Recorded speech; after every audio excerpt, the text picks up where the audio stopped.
Hello, welcome to another episode of the Richmond Big Footy Tiger Cast. We're back for 2019, not long to go until the real season starts. Got a couple of JLT games happening in the meantime, and AFLX, everyone's favourite comp, is coming up this Friday night. I'm sure everyone's going to be tuning in. There's a bit been going on at Tigerland lately, so we thought we'd get some of the Big Footy experts in to talk about it all. It's a larger cast than usual tonight, so it should be very interesting. We've got Captain Blood 17. Welcome, mate. Fuck you, Essendon. Fuck you, Essendon. Fuck you, Herd. Hi, boys. How are you? Wow. That lasted long. My God. That's for you, Tig71. Jesus Christ. Grokodok, who's pushing through an illness. Welcome, mate. Hope you're feeling good. Feeling a lot better than I was in the last hour or so. But, talking the Tigers is always a surefire way to make you feel better. If it makes you feel any better, I'm on the same page as you. I've had the last couple of days off work, so if I run out of the room quickly, there could be another explanation for it as well. We've also got the Lounge Lizard on. How are you, mate? Good, mate. Thanks for having me back. No dramas at all. And the best thing about having you on is you haven't had to have watched a game of football to be able to comment on anything, because you didn't do that the last couple of times you come on. So you should be pretty safe tonight. If I remember correctly, I was out chasing tail, and quite successfully. And I said that I'll get around to watching a replay. It's very hard. There's only certain angles when you're having the old "how's your father" that you can properly see the telly. I like to mix things up a bit in my fornication. I don't like to get stagnant and stale. Did you or did you not admit to me that you didn't watch the replay? Well, you see, what happened is this other girl rang. And I thought, there's plenty more games, isn't there? We've already won a flag. Home and away games, they're essentially meaningless now. Yeah, but you're taken now, so now you have got no excuse to go out chasing tail and ditch the Tigers. Touche, well played. You win this round, but the war isn't over.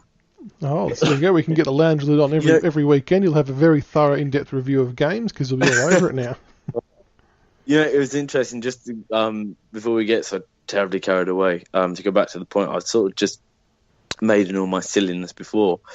Obviously, I remember when CB17 came out with the emotionally checked out thread and the hashtag. No, that was Wang, wasn't it? Wang.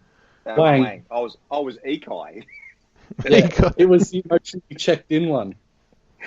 Right. Now, since this is not live, we can edit this out, and in our own minds here as we're talking, we'll edit that moment out too. So I'll slightly rephrase that. I remember when Wang made the thread about being emotionally checked out, of course, during the 2016 season. As much as I found it hard that year to get into the football, for obviously the various reasons surrounding that season, of course, other things going outside of football.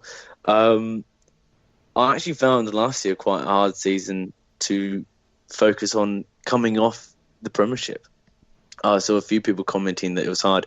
Did you boys find that sort of after you let the hair down after the Premiership and the sort of craziness, the drought being broken, the unexpectedness of it, the way we did it, to quote McAvaney from the commentary of the day, did you guys find that last year was hard and that you didn't really get geared up until later in the year, or were you kind of ready to go by round one? I was ready to go by round one. I've never understood the mindset, because there's a thread on the board about this as well, even for this year. And I've never understood it, because we've been so shit for so long and copped so much shit from so many different people and teams that I was ready just to tear anyone apart and unleash at people. For the first time in my life, I've seen us be a successful powerhouse, dare we say it. So I was really pumped and looking forward to the footy. Yeah, I was actually checked out. I was honestly, I was, because we got what we never thought we would get. So last year for me I was actually just going to the games and really just very, very chilled. I wasn't a foamer or a frother that I normally am. I was pretty, and it wasn't. It took me really, really, really deep into the season to sort of get any motivation. It was a strange one. But this year, I am back to being a foamer and a frother. I'm ready to go. Yeah. I agree completely with that. Go on, go. See, I found 2018 pretty casual for me. I mean, I was of the mindset that we'd done it. We'd had so much shit hung on us over the last 30 odd years, and now with the tag of being reigning premiers, there was an expectation of are they going to back it up? Will they do that? And I was emotionally checked in for that, but at the same time, no one expected us to win the flag in 2017, saying that we had a terrible list. So there was really no expectation for us to go, back to back or anything. I mean, it would have been nice, and my excitement sort of peaked at around 18, 19 when it started to build, that we were going to be minor premiers and be in with a real shot. But I just took last year pretty casually as it came, just enjoyed the football, no pressure, nothing. See, I actually thought quite early into the season that we would win the flag again. I was very confident it was probably a sure thing. I probably said on this program, the only thing that would stop us is if we shot ourselves in the foot with bad timing and injuries or form. And evidently, it probably was a mixture of form, injuries, and illness that did us at the second to last hurdle. But I think what made it hard for me is that we were playing such good football and we backed it up and we weren't a flash in the pan. That was like, oh shit, hang on, we might actually win the flag here, and then turned into, I think we will win the flag here. I almost probably went, I'll just sort of tune in the finals and sort of see what we do, and I think it's probably a formality that we're going to win the flag. And sort of, I was actually in England during the preliminary final. I was so confident that we're going to win, I'd cancelled my holiday short to fly home for the grand final. I was already in the ballot. I'd organised that from London. I mean, for me, it was, I'll just fly home from the UK for, to watch us win another flag. And then, so obviously, like when we lost that game, it was like, oh, hang on, like that wasn't quite to my plan. But I think I found it hard to get into because, I thought it was a done deal a long way out, particularly when the teams around us were falling apart. So on the back of that, then, what's everyone's thoughts then for this year? I think it's going to be a really interesting season. Again, I think we're a good chance to win it this year, particularly with the addition of Lynch. Obviously, we got a long way. Obviously, I agree with what a lot of people are saying. I don't know how the new rules and the zoning or the set positioning will affect things. That's going to be really interesting to see how we adapt to that, particularly sort of the manic game plan that we were playing. Whether the boys can go again, for so many of them, a flag in a prelim is as good as back to back. For the guys who played through the bad years, like Cochin and Rance and Rewalt, these guys who know what the other end of it's like. Whether they struggle to get up as they're getting older. And of course, what other teams are going to come out with. I think it's going to be really interesting. I think we're a very good chance to win it, and I would be disappointed if we didn't, because I think we do need another flag in this window. I agree with that. I think it's going to shape up and be a very good season. Yeah, I mean, I agree with that. I think with the list we have now and the additions we made, obviously getting Lynch in on, the coin that he is, he's 26 or 27 now. So, by in a couple of years' time, he's going to be where Jack is now. He's going to need someone to come in and replace him anyway. So, obviously, with us bringing Lynch in on the coin that he's on and, everything else, we've backed ourselves in to win another one or two flags in the next 3 or 4 years, obviously, while we still have Rance and Koch and Jack and Shedder and everything. But I'd be disappointed if we don't win the flag, but at the same time, the way I look at it, there are more teams now that are on a level playing field than there were, in 2018 and 2017. Obviously, with the signings that Melbourne made and Essendon made and everything, I think they're going to push up as well and they're going to challenge. Obviously, you've still got West Coast who have a significant advantage with their home games in WA. So they're going to be, a real danger final side for us. GWS could be one of those sides that do anything. And then you've got the unknowns with Geelong and Sydney, who are the ageing lists where you don't know if they're going to slide or if they're still going to push. I think this year it's going to be more even than the previous few years. But I still think we have the quality on top. And I think this year we can actually start affording to, rest a few more of our players. Obviously, Garthwaite's showing decent form in VFL level, so we can afford to give Rance a break or Asprey a break every, 7 or 8 weeks to keep them fresh and not manage them properly. And then Jack, we've obviously got Lynch and we've got Bolter, we've got Chol who can come in for a week or two and just, give Jack a rest if he needs it as well. So I think our list is in a really good position right now for, the next 3 or 4 years. And I'd be really surprised if we didn't win another one. And CB, what about yourself? Do you want my wanker answer or do you want my serious answer? I figure you're probably going to give us both. Can I get a ooh, and then I'll respond? Ooh. Right, time for my serious answer. Right. I reckon it's going to be the tightest. This will be the tightest year we're ever going to, this will be the tightest year we've ever seen. And as much as I want to say, yeah, Tigers, I think, in reality, I think we're right in amongst it. Prelim minimum for me this year. That's where it's at. Because they're bloody hard to get to. So I think prelim minimum. But I think West Coast is up there. I think Adelaide will bounce. I think North will actually bounce up. Snake Baker, that's for you. But I do. I think they'll bounce up. It's going to be such a tight year that I just don't see anyone can logically actually say, oh, yeah, I can tip this team to win a flag. I think it's that open. It's going to be crazy. So whoever wins it, they're really, really going to earn this flag. And I hope it's us. I really do. It's interesting. I mean, if it is a tight competition, whoever has the cleanest preseason is probably going to be the difference. If it's a last man stand, and we seem to have been one of the few clubs who've gotten through this preseason quite unscathed. I mean, don't you dare say that. Don't you dare say that. Touchwood. But of course, look at Collingwood. They're dropping guys. I mean, West Coast keep sending guys back for operations. I mean, it's all well and good when they come back and play round one. But I mean, take Caddy as an example. I mean, it's just 3 weeks of preseason he's going to miss. And I think we saw that with Dangerfield last year, who had an interrupted preseason and never got going. We didn't see the best of him.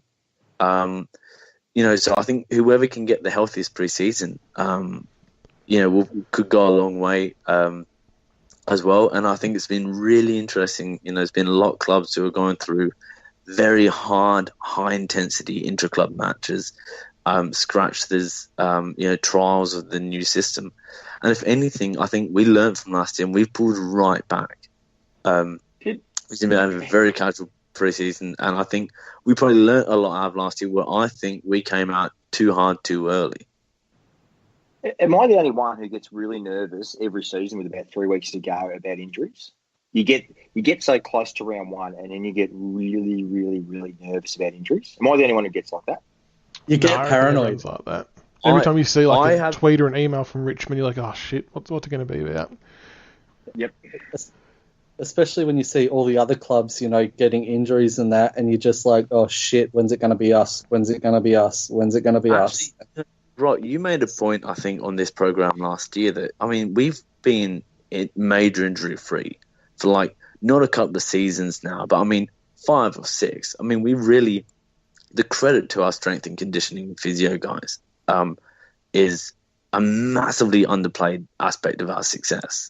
Yeah, I mean, we get the injuries. It's just they're not the long-term injuries. They're usually 1 or 2 week injuries at most. They're just, rest and manage and ice and stuff. Whereas, I think that all just comes down to the proper player management and players actually really being honest about how they feel, because we know a lot of players, even if they're not 100%, they've got a niggle or something, they'll still put their hand up and play. But I know at the club, the players are encouraged to speak up if they're not being 100, if they're not feeling 100%, to let them know. And the club the club will say, okay, just take the week off just for us to get it right, because they don't want to take the risk and be like Collingwood or Carlton, where they rush the players back underdone or play them through niggles, and then it turns into something more serious. Having said that, though, Grock, it would have been nice if Astry put his hand up in the prelim, because he was seriously no good, and even Dusty to an extent. But no, I take your point. And I think the other thing as well is I reckon a lot of our injuries are contact-based as opposed to soft tissue-based, which is a big difference as well.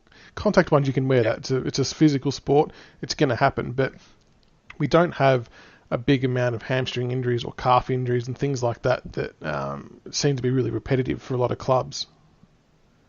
Or even the ACLs. I mean, you hear a lot of these clubs that their training surfaces are not, they're too hard, they're not properly equipped.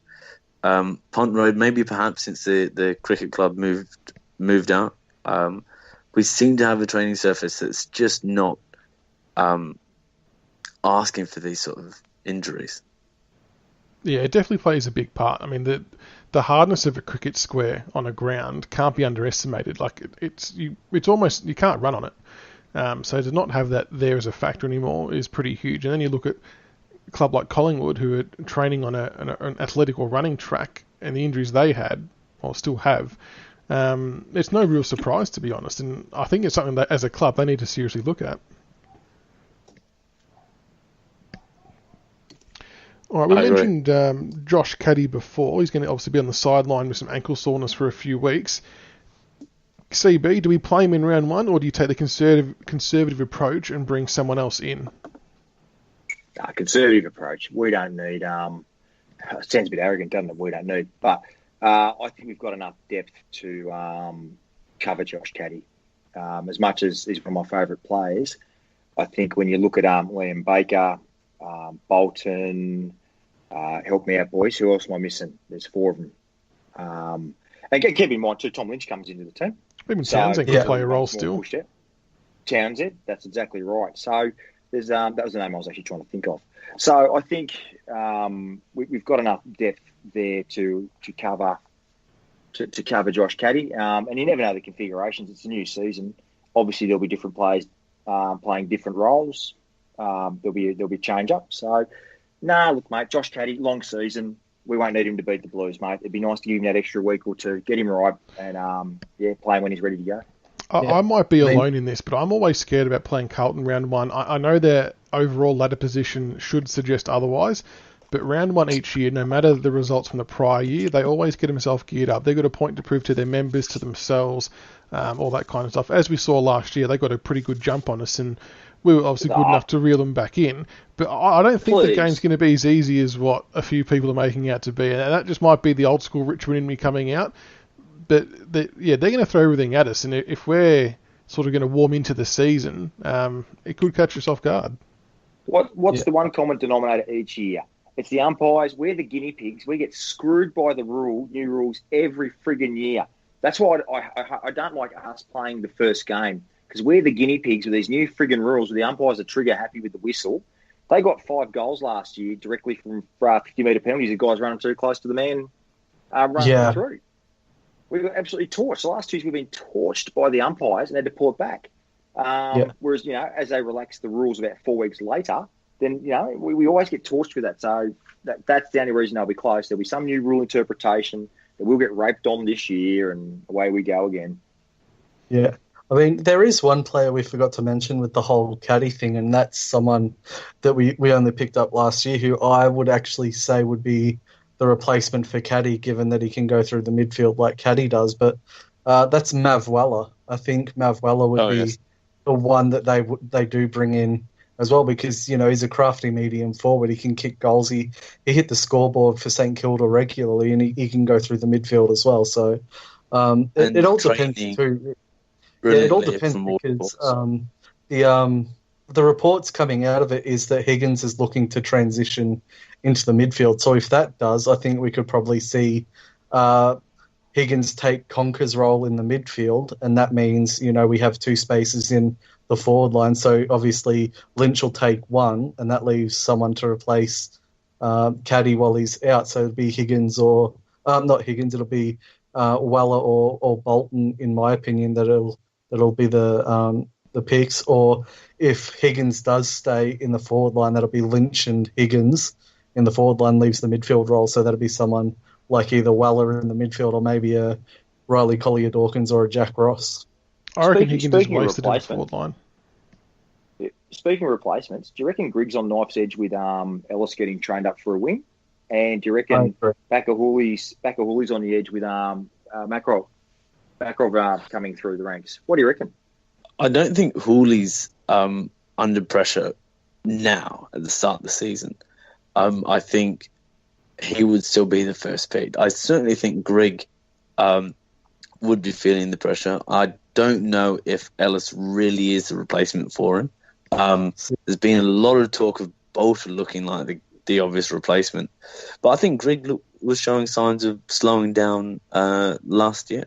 Yeah. Well, Hawley still can't. I think he's got another year, maybe even two, of good footy in him. Particularly, if they can manage his workload.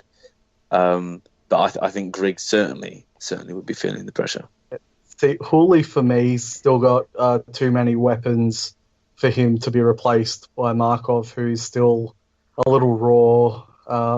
He still lacks composure, whereas Hawley's composed. He's still got a great left foot. On Grigg, he's lost a yard of pace, which for someone who wasn't the quickest bloke to begin with, isn't great, especially for a wingman. He's been exposed in that, relief ruck role, so that's no longer viable for us, especially with the new ruck rules. So that's another knock against him. And his kicking skills have sort of gone downhill. He's reverting back to the old floaters and helicopter punts like he had when he first got there. So that's another thing against him. So I do think Grigg won't be best 22 probably by the bye rounds. I think we'll probably phase him out. But the one player I do want us to see trial on a wing to replace Grigg would be Noah Bolter. I think with his athleticism and his speed and, his game-breaking ability, his running, his marking and everything, I think he could be a real weapon on the wing. And a backup ruckman as well. Is he ready? I mean, from some of the training VFL reports I've read, is that he's got the size, but the footy sort of nous isn't quite there. He actually played his last few games at VFL level to end the VFL season were actually really good, playing off a half-back flank. I think he really learnt a lot, so I wouldn't be surprised if he can translate what he learnt on a half-back flank and then just start pushing further up the ground. I think there's really no harm in giving him a couple of games to see if he can work, because we've seen some players can play better at AFL level when given the opportunity than they do it at VFL level for some strange reason. So, I mean, I think it's one of those things where there's really no harm, especially if we're playing, Carlton early on in the season, to just play Bolter and give him a game and see how he goes. I think we'll definitely see him in the JLT. I reckon that's 100% lock-in. But yeah, he is still very much an unknown quantity, I guess, but you look at his size and his traits and what he can offer, and if he lives up to the potential, I think he'd be a perfect replacement for the wing in that hybrid role, kind of like what Richo did. But he would also be my first pick for backup relief ruckman for Nankervis as well, because it means we don't really sacrifice having to play another tall forward or having to play Soldo and Nank in the one team. And I think Bolter did do some rucking in his younger days, so it's not completely foreign to him either. But he still might not win the hitouts against people like Gawn and Nat Nui and things like that. But I think he's going to do a lot better at halving the contest to give us a chance, especially with these new rules. Whereas Grigg, unfortunately, has to pretty much concede the tap every time. So I think that could be our solution to it. Yeah, and it also means that we don't have to rush Lynch through the ruck either. We can just, we don't have to risk his knees and his PCLs having to contest up against the ruckman. He can just stay as a permanent forward if Bolter comes in as the relief ruckman. So, but I wonder the other thing as well, boys. I wonder if we're setting up a style of play where you might push Brandy up to a wing, and because you've got big Tom Lynch now, Tom Lynch can actually ruck in the forward line, which allows Nank to get a chop out and actually get a rest back, if that makes sense. Yeah. I wonder if they'll structure something up a little bit that way where Nank plays a bit more behind the ball now and actually gets a breather that way. When the ball's gone forward, he sets up. I just wonder, forward in between centre and half forward is Riewoldt taking rucks around the ground. Deeper will be Lynch. I wonder, and then someone like Asprey might take the ruck. Oh, I don't know. There'll be something there, I reckon. I reckon they'll still want to stay quick around the edges, and I've just got a feeling about it.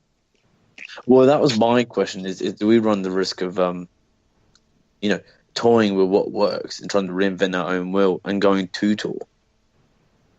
Yeah, I don't think we need to bring more tall players. I know Bolter's taller than Grigg, but there's probably other reasons why you could play him in that position as well. But yeah, I agree with CB's theory, and I'm surprised we didn't do it previously. To be honest, I didn't understand the point of Nank running from end to end, rucking in all parts of the ground, when he could have had a bit more rest and played a kick behind and been intercept marker. I never understood why we didn't do it. So I don't think we need to play more tall. We just have to play smarter. Callum Moore, though. I think we did try when Callum Moore was playing forward. Trying to have Greg dropping back and filling the hole. Nate dropping back and filling the hole.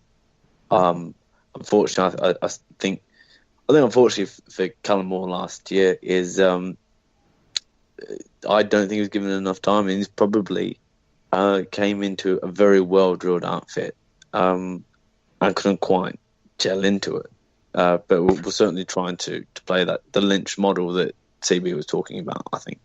Yeah, I mean, I think we can afford to play a fair few taller players because, especially with the way the game's set up now, the taller players on our list, our key position players, they're all reasonably mobile. They're all agile. They can all push up the ground. Obviously, Bolter can. We've seen Callum Moore push up to a wing. We can do that. Mubby or Chol is athletic and mobile, can play off a halfback flank if need be, like he's done several times at VFL level. So all of the bigger blokes on our list, except for maybe Soldo, are all really athletic. So, I mean, there's a question of can you be too tall, but there's also that question of, you can be tall, it gives you an aerial target, but can you be, too tall if they're athletic? I don't think you can be too tall if they've actually got the athletic traits to set them apart from sort of the other blokes that aren't overly quick or endurance-wise. And CB, I know you mentioned Brandon Ellis before. So in your mind, you feel he does have a place in our team in the best 22 spot week in, week out if he's reinvented onto the wing? Or do you think he has to earn his way back into the side via the VFL? Or who's he going to remove from a spot? I think it's Greg. I think he's I mean, the one thing we know about Ellis is he's an endurance beast. He runs all day. He can seriously cover the ground. He's been our best top three runner. Him and Lambert, I think, are our top two runners for the last however many years. Yeah, him, Lambert. Yeah. But Brandy, I think he was All-Australian. Didn't you make the All-Australian squad on a wing 2-3 years ago? 2013 or 14, I think it was. He was only 20 or 21. Yeah, so he's actually got form on the wing. He knows how to play the position. And I think of that linking play, I'd rather him... I mean, he seems a bit panicked on the back line, if that makes sense. I think most people are in common agreement that he panics a bit in the half back line, but I think him moving forward to the ball, he'll be a very, very good asset, very good weapon, a very good link player. I still reckon his best seasons have been when he's played on the wing. The first 3 or 4 seasons he was at the club where he'd start off the wing and he'd push forward and he'd unload those 50-metre bombs from the 50 and kick long running goals and stuff. I think that was where he was at his most dangerous. I just think he doesn't have the composure in the back line, and he tends to panic when contact's coming, and he knows it's coming. He rushes his kick. He sort of just throws it on the boot, sort of like Shane Tuck used to do out of the middle. And I think that's something that's very dangerous coming out of the back line. So I think we generally need to move Brando out of that sort of half-back role that they've pegged him in now, and probably move him either to a wing or maybe as a high half forward. And just one thing, we don't kick from the 50 anymore, mate. It's from the paint. From the paint. Downtown. That could be the far side to this podcast. And we've got a few young kids that might be queuing up to put some pressure on some spots. Maybe not early on, but maybe towards the middle part of the year. a young Sydney Stack who signed officially for the club not long ago, which is a very, very good result. I reckon he might be a sneaky chance to get a few games later on in the year.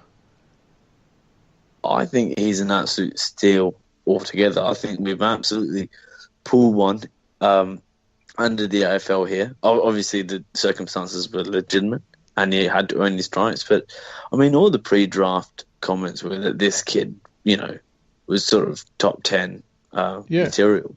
And we've got him for a free hit. It's just remarkable. And I think the fact that he's had to earn it, will go a long way to his career. I think he now knows what, is likely without football. So I agree completely. I think we could see him earlier than even halfway through the season. I mean, if we picked him up in the draft, the traditional way, we'd all be having him penciling him in for round one. I think the fact he's flown under the radar, people don't realise just how bloody good this guy could be. Yeah, I mean, I wouldn't be surprised to see him debut early on in the season. Hell, I wouldn't even be surprised to see him get a go round one as a replacement for Conker because, he's that in and under sort of hard at it player, and he's got excellent speed. He's got, great vision, excellent skills. To me, he's the closest player I've seen come through the AFL with a resemblance to Andrew McLeod. I think he's just got the same sort of attitude. He puts his head over it. Just the way he moves, his skills. I think he's the complete package in my opinion.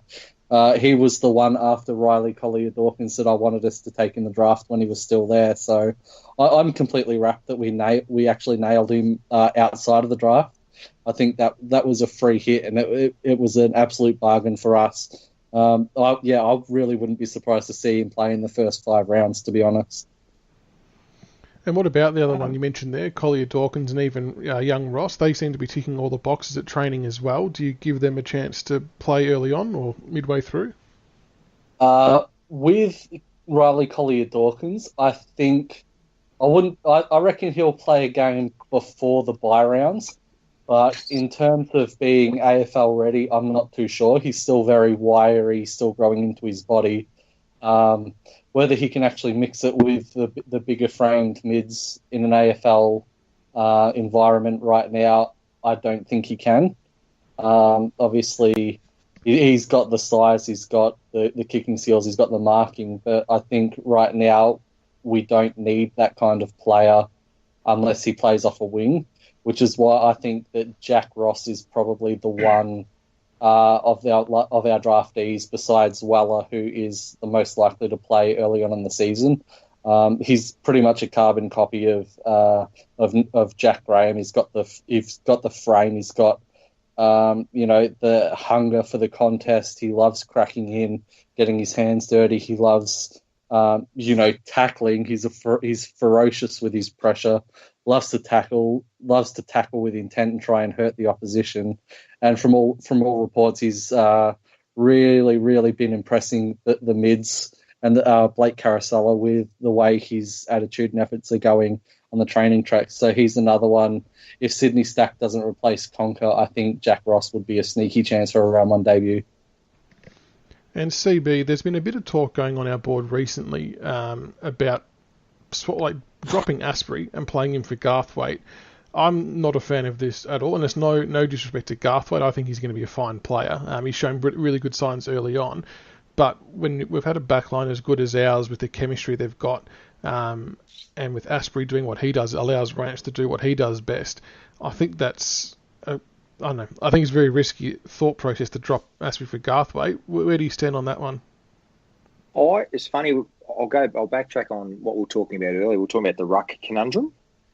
And I wondered whether we would bring Garthwaite in and maybe use Dave Asprey as our second ruck. With those knees, though? Well, yeah, he's had 2 PPL reconstructions now, so I think... Yeah, probably not. I was just thinking, but like I said, in reality right now, schoolyard pick, Dave Asprey's got the runs on the board. He had another exceptional year last year. And I haven't seen... Garthwaite hasn't pushed him out of the team yet. I think the only way Garthwaite will get a gig is if Rance or Asprey go down with injury. Garthwaite doesn't push out Broad. They play a different role. He doesn't push out Grimes. He doesn't push out Loston or can't think of the other defender I'm having a moment. But he's just going to provide his time. Yeah, Julian Shaw. Didn't Garthwaite play forward as a junior? Didn't he kick a large amount of goals as well? Is that a possibility? Yeah. In his country league, I'm pretty sure he played centre-half forward and kicked 100 in a season for his local club. I know that defeats the purpose of him playing as a backman, but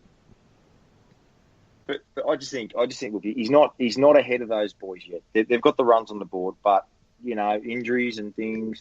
He'll get. I'm sure he will play this year. I'm sure he will get games. Yeah, I agree. But right now he's not pushing anyone out. Yeah, see, I'm with the whole runs on the board thing. I don't want us to be in a position like Geelong were, in 2015-16 when they lost Milburn, they lost Bartel, they lost Scarlett, all these players, and then they weren't playing the youngsters because the other players had the runs on the board. I think we need to sort of give the players games when we can.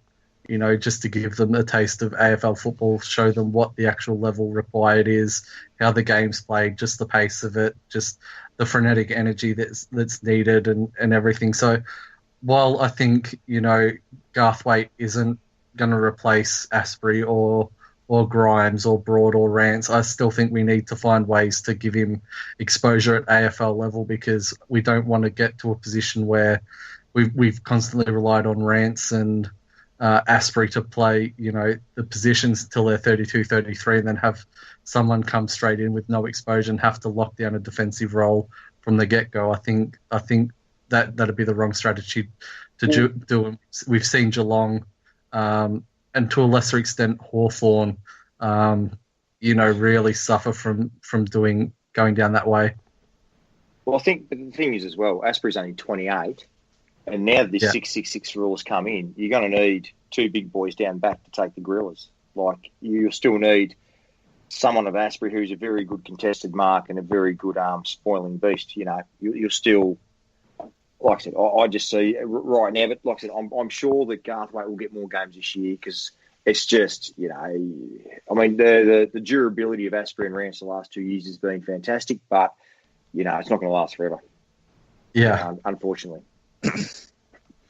And I also think be prone to a couple of injuries and possibly, miss the odd game as well.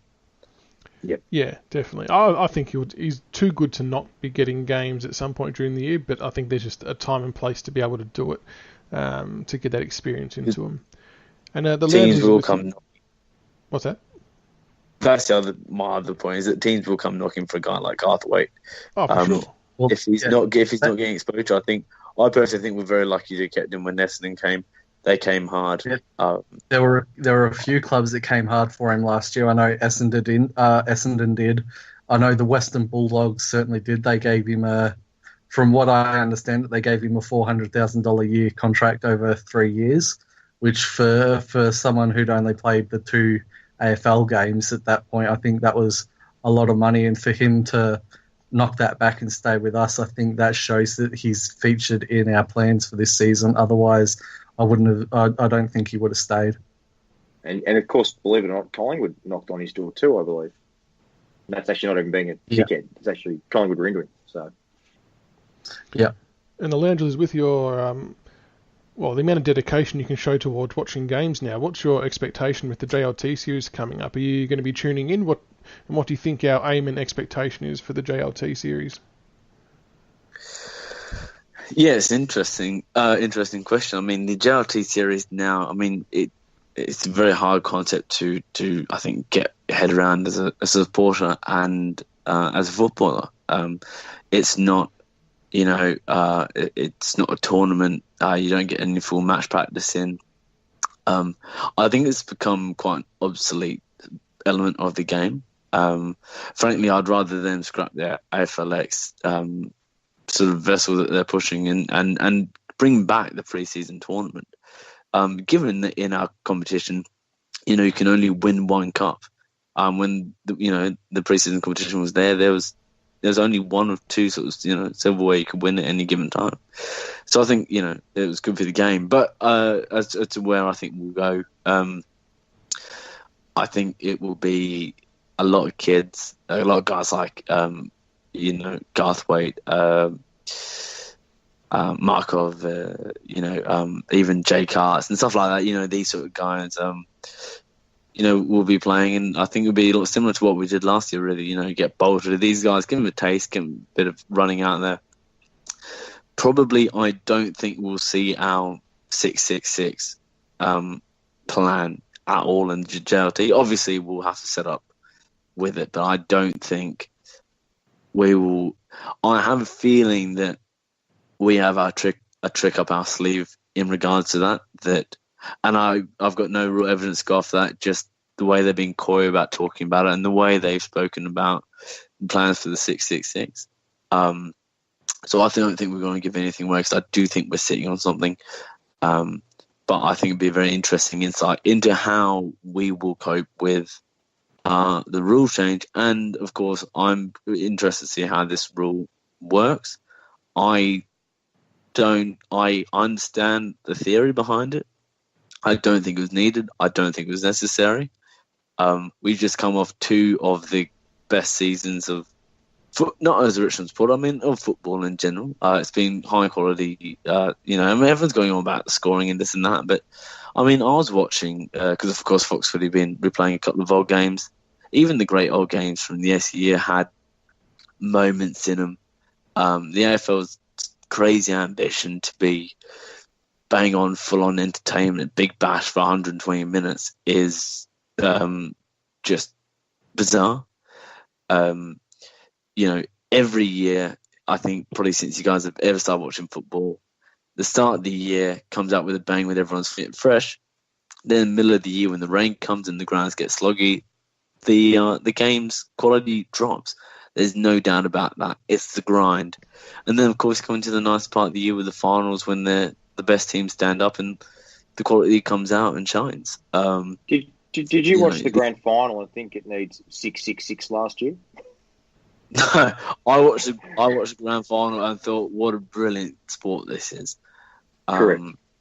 I understand, what the AFL are talking about, but I don't know. In my view, AFL is an Australian sport that will be purely Australian, and it won't take off overseas, and it doesn't need to take off overseas. I'm not really a believer of expansion. The closest I'll go to any further expansion is I would maybe test the waters with trying a team out of New Zealand. But in 2019, if New Zealand don't give a fuck, they're not going to, now. And that's my kind of view on the Gold Coast. I think that the AFL's got this crazy idea that the game will become global. I know that they are genuinely terrified of FIFA, because FIFA have a very specific goal to be the number one sport everywhere and anywhere. But for mine, I think the sport's in perfectly good hands. I think we've had some of the finest football in the last couple of seasons. I was watching the 2004 grand final the other day, and tactically, it was a nothing game. It was very physical, as all grand finals are, but tactically, there was nothing special in 2004. 2005 was the same. We've seen the game evolve to a really fascinating area. And I'm a believer in letting it go, let it have its ebbs and flows. I think they're trying to reinvent the wheel, and I think it could be very dangerous if they get too carried away, because you one really stupid rule away from ruining the sport if they really want to dictate how it's played. Well, you keep making rules on the fly. We keep changing things on the fly. Like, I know we all get very critical of umpires, and I was critical of umpires before, but it must be so hard to be an AFL umpire when they keep, like this 6-6-6 thing hasn't even been trialled. They get 2 JLT games and then it's live in a season. We constantly make these decisions on the fly, and it must be very, very hard for the umpires to adjudicate properly, because the goalposts are shifting every year, and every year it's not like they're taking one rule out and putting another in. They're just adding. And no wonder people just shake their heads going, I don't know what's going on. Yeah. I've made this point on the program before, and I've made it on Big Footy, and I've made it in pubs, and I'll keep making it. In I think maybe in 2006, the AFL decided that the game was too slow. It needed to be sped up, and they were going to do that simply by allowing play on from the goal square after behind after the umpire signalled, but he didn't have to wait for the flags to be waved. And that was great. And now fast forward 10 years, and they're going, oh, fuck, the game's far too quick. So instead of going, right, okay, let's just give the players an extra 3 seconds after every behind and say, right, wait for the flags, let's just go back to how it used to be. They decided to now get rid of this even kicking out from the goal square, so you can just sprint away at any moment you like. And their logic in slowing down the game is capping rotations. I don't understand who's sitting there on one hand going, right, let's get rid of waiting for the flags because it's too slow. Oh, it's too quick now. Let's go back to how it was, given a few extra seconds. Instead, they're speeding up that aspect, and it's just I just don't understand the logic when they're sitting in getting paid a lot of money to sit in an office and have these conversations. To be fair, though, with the new kicking out rule where you don't have to kick it to yourself to play on, you can just run, I think that is one rule that will benefit us, especially with Hawley and Jaden Short kicking out, because they both do like to play on from their kick-outs. They do like to run and roost the ball down the line. So I think them being able to just do that immediately without having to kick them gives them that extra maybe half a second of reaction time ahead of the defender to actually get a little bit more space, maybe 2 or 3 meters further out than they otherwise would to roost the ball, down the line and clear it. But I think the other rule that will benefit us is the forwards allow it, the hands in the back rule. You're allowed to have hands in the back now because Jack Revolt and Lance robbed the game against Essendon. Yeah, Jack and Buddy were the 2 most penalised forwards in the AFL in 2018 for hands in the back. Obviously, we know Jack likes to stay goal side of his opponent. Doesn't really like, especially if he's out of position, he likes, to use his body to manoeuvre them and get out the back. So I really do think that rule will benefit us as well.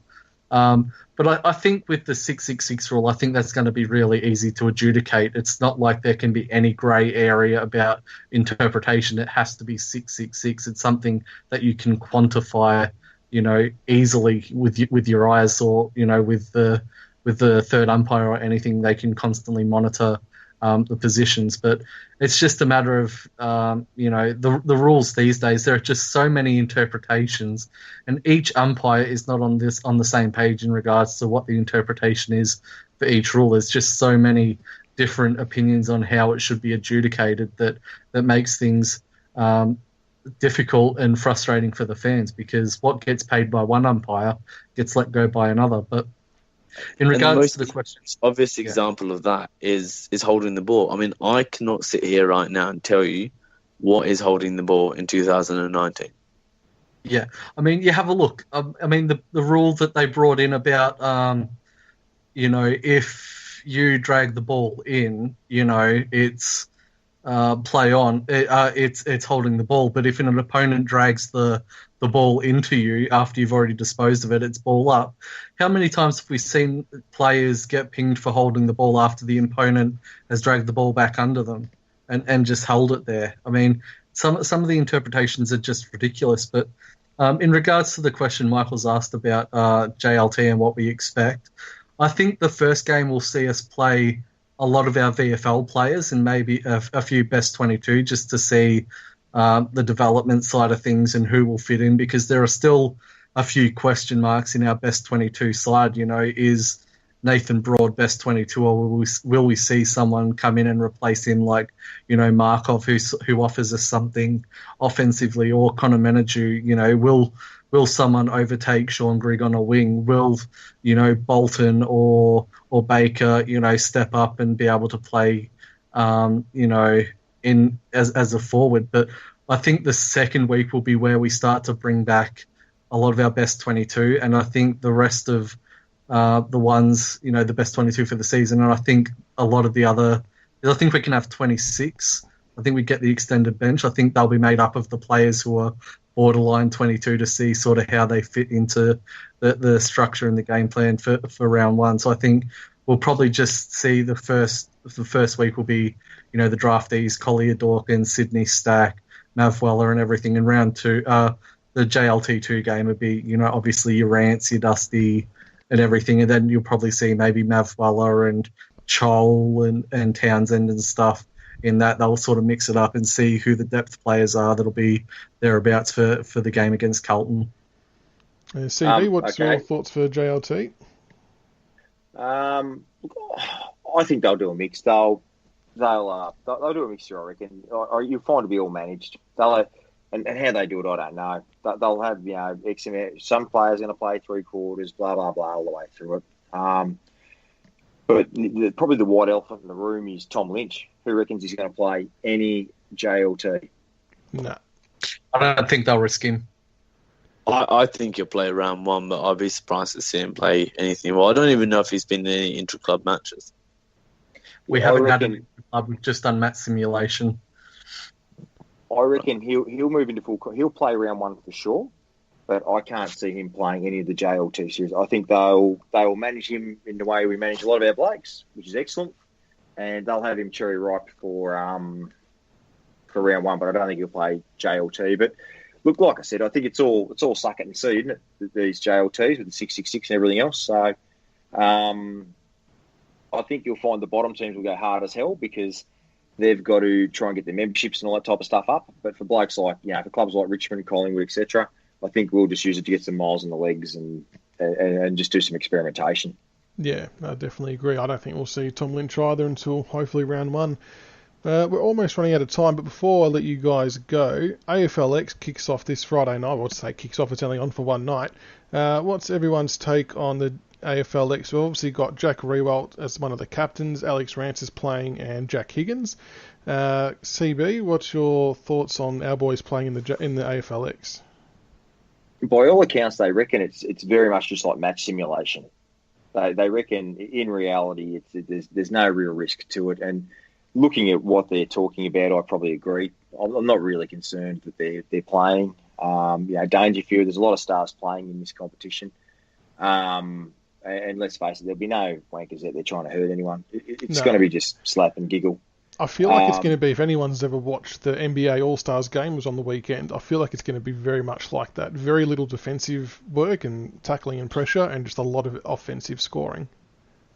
Yeah, it will be. Yeah, it's going to be like the Harlem Globe, try to stop stuff, isn't it? It's all going to be about showtime and I guess what we've got to keep a look out for is not the game itself, but apparently they're allowed to bling up and they've been told they've got to rock up to the games in pimp outfits and shit. I don't know. Who's heard about that?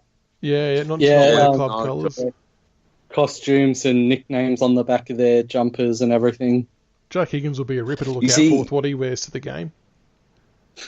You see, this is what ruins it for me, is when the AFLX was first announced, I went, okay, I understand the logic.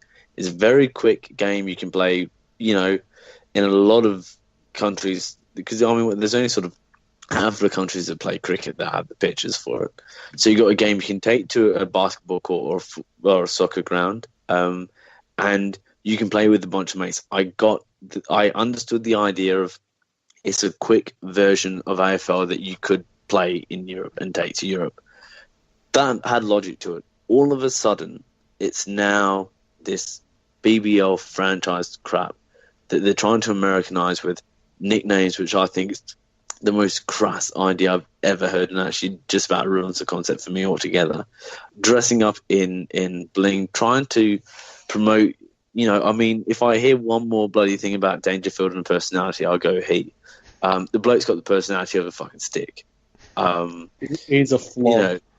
The fact that Dangerfield's banging on about the seasons being too long, and then fucking jumps at the first $50,000 game opportunity he gets. That's the highlight. It just the hypocrisy. Still tweeting about the season being too long, the players doing it too hard, and he's getting paid $50,000 to rock up for this.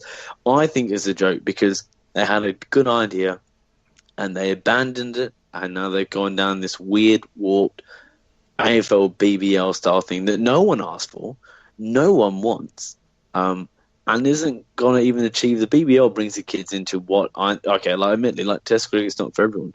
There's a market for it. There's AFL game's not 5 days long. There's no market for it. There's no need for it. It doesn't make any sense. They've ruined it by trying to be too American, too clever, and too, just it's. I'm sure it's going to be a success, and they're probably going to, people are going to kick lots of goals, and the AFL are going to go, well, look at, it ticked all the boxes, and you've got lots of people tuning in, because people tune in for the novelty of it, like they do with BBL, whether they're actively watching it or not. But to me, it's just not a success, and you just know that, ACLs can be done turning, I think Mark Coughlin did his slipping in the shower. It doesn't need to be contact for a major injury to happen. I think you can do that in training. You can do that. You can do that. Can happen anywhere. You can do that walking to your car. No, I know, but if let's put it this way: if Jack Riewoldt did his ACL at training or walking to his car, I could deal with that. If he did it in a proper AFLX competition that was meant to build the game, I can understand that. If he does it in some BBL style tournament rip-off just to line the pockets of the executives, that's what really gets me is they had a good competition and they've ruined it. The concept was there by just being greedy and jumping at it. I mean, the Gillette fucking Fusion Man of the Minute thing, sponsored. It's just, the Super Duper dolls were bad enough. It's just, whatever it is, it's just fucking terrible. I can't, like, I would not play in it because I'd be embarrassed as a footballer. As a professional athlete, in the highest level of my sporting code, I'd be embarrassed to turn up in it. And it's clear that Jack Riewoldt at the draft is only there because they paid him $50,000, and he probably thought, well, I took the pay cut, so I may as well make the money back somewhere. But young man, I hear your rage, but I have a solution to your rage. I have a solution. And I'm happy for Gil McLachlan to pay me $500,000 for this. Right? He can pay me this money. AFLX is what the women's game should have been. Right? AFLX is what they should have done to launch a women's game, because at the moment, AFL women's football, they'll tell us it's wonderful and it's exceeding. It's not, and it's struggling because of lack of talent. They struggle, injuries, there's a whole range of things that's affecting women's football. AFLX was the concept they could have used. Smaller grounds, they could have spread the talent pool out better. If you remember, 2 years ago, they were trying to get volleyballers and basketballs and things to play this game, right? This would have actually got a really good concept going and got women involved in the sport. I reckon AFLX is what they should have done for women. There you go. Pay me my money now, Gil. Yeah, I actually, I said that as well a while ago. I've watched a couple of AFLW games over the last couple of weeks, and it might have just been luck that the ones I saw were good games, but I was actually entertained and thought they were quite good matches. But on the AFLX itself, I actually thought this format should have been what they went with from the start. I don't mind the idea of the players playing with different people, but someone posted on the thread on our Big Footy page about maybe they should have gone down the path of maybe turning this into a State of Origin kind of spin-off. So there's actually an allegiance that people are going to follow, so it might actually gain a bit more support. And I didn't mind that idea because at the moment, I mean, obviously, if I'm watching it, I'm going to follow Riewoldt's team because he's plays for Richmond. But outside of that, I don't really care who wins.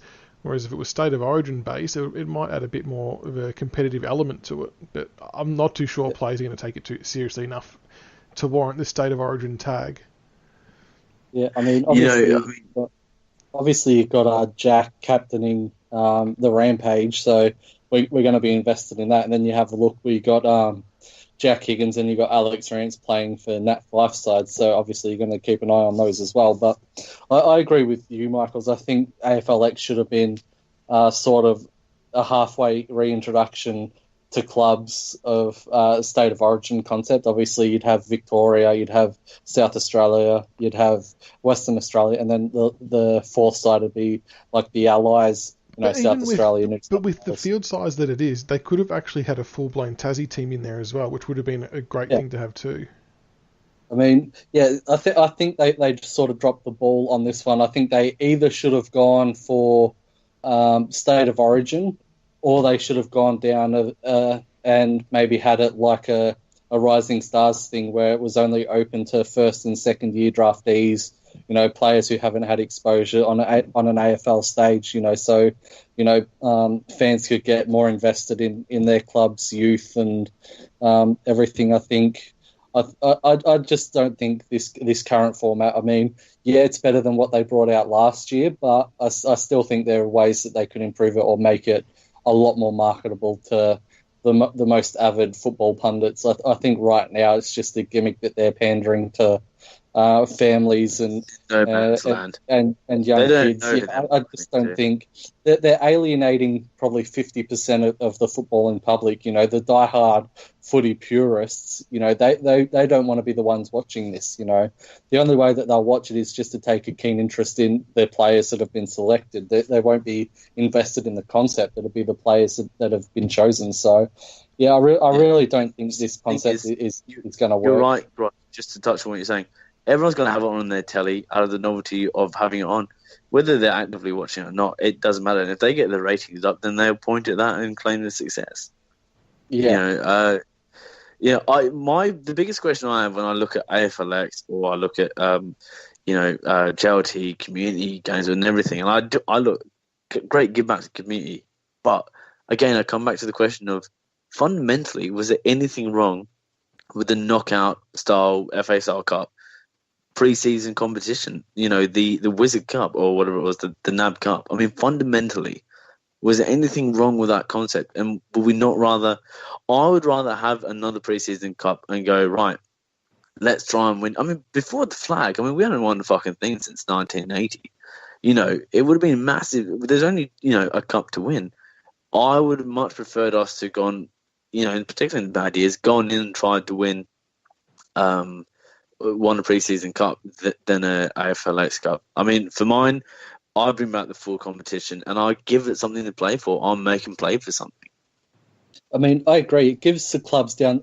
I sort of agree. Bring back a pre-season competition with, prize money and silverware and everything, because it gives the clubs down the lower end of the ladder. Your Carlton, your St Kilda, your Gold Coast, Brisbane, all these clubs, it gives them something to play for before the season, a point of pride that they can say, we won this, we've kicked off our season. They can go into their season, with something positive, whereas, going into the season now, it's just like, we're still rebuilding, blah, blah, blah, it's still going to be another hard year for us. I just think, that they can do so much more with the off-season, the pre-season than what they're doing now that benefits all clubs, whereas what they're doing now is kind of just generic sort of practice games. And I think that was driven by a lot of the clubs who were getting the injuries in the pre-season games.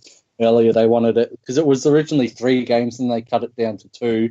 But yeah, I just think they can, if they're going to do a pre-season comp, they can even just lower the time per quarter. So they can play, 15-minute quarters or 10-minute quarters, 40-minute games every so often, spread out. You can do double headers even on 40-minute game. Yeah. I mean, obviously I can understand, nobody wants to sit there and watch, a practice game where there's nothing on the line for, 2 hours. Like there's really nothing on the line. So there's really the only thing you're watching is, form of certain players and keeping an eye out if there's any injuries. Whereas if you get a preseason competition with an actual incentive where, say the winner of that competition can get a double chance, for a top 10 pick or something, get a protected pick in the first round or whatever, it makes things a lot more interesting for everyone because there's something to actually play for. Some interesting ideas and concepts there, fellas. I like it. Well, we've just about run out of time. I'm sure we can come together again and do another episode because I haven't had a chance to take a shot at Champion Data yet, and I do need a platform to do that, so I might save that for another time. But Grokodoc, Captain Blood 17 and the Lounge Lizard, thank you so much, guys, for coming on. Really appreciate your insights as always. Thanks for having me again. Thank you. And next time, can we please discuss Kevin Sheedy's article about James Hird returning to football? Because I feel like I've got a little bit to get off my chest, but I'll save it for next time because I'm sure I'll still be angry about it. Yeah. Well, I'm really proud of you. I'm proud of you for holding it in, CB, especially after the way you started the podcast.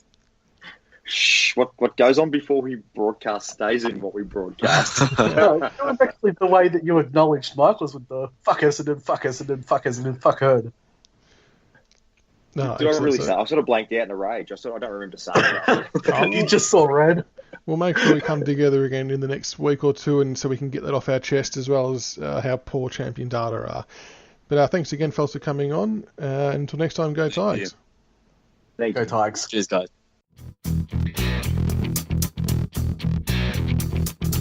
Thank you for listening to another episode of the Richmond Big Footy Tiger Cast. Be sure to subscribe to the podcast on iTunes and YouTube so you can follow all the roast and toast, the reviews and previews, and all topics Richmond. Also keep an ear out for our special episodes of interviews with past players. Go Tigers.